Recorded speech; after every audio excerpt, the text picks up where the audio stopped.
Article 1 of the U.S. Constitution grants all legislative powers to a bicameral Congress, a House of Representatives, and a Senate that are the result of a great compromise seeking to balance the effects of popular majorities with the interest of the states.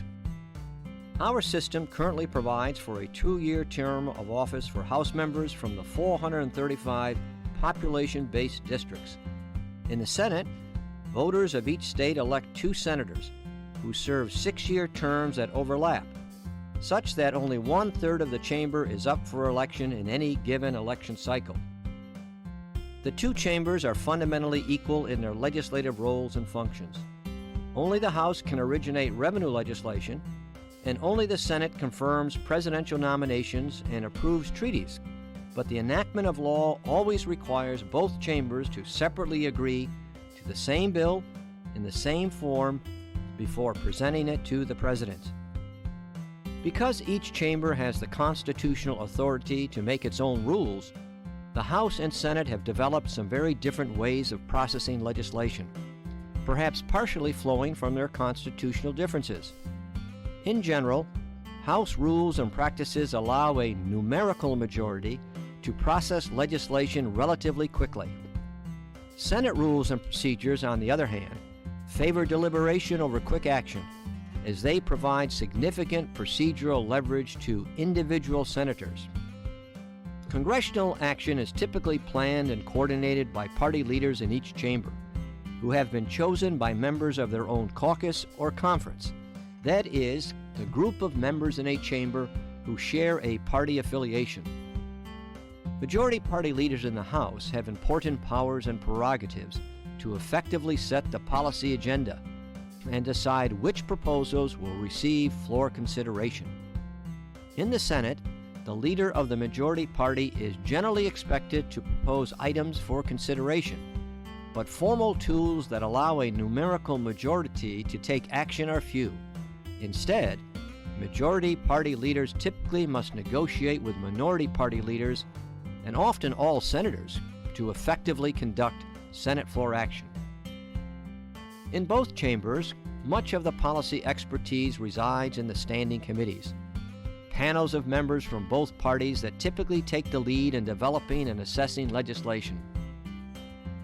Members typically serve on a small number of committees, often for many years, allowing them to become highly knowledgeable in certain policy areas. All committees are chaired by a member of the majority party, though chairs often work closely with the committee's ranking member, the most senior member of the minority party on the committee.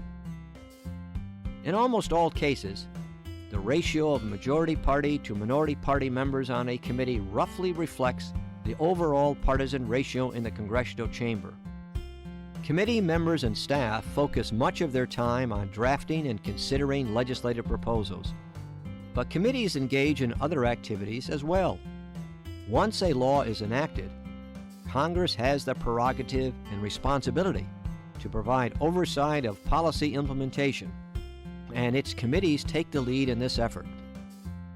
Both chambers provide their committees with significant powers and latitude for oversight and investigations into questions of public policy and its effects.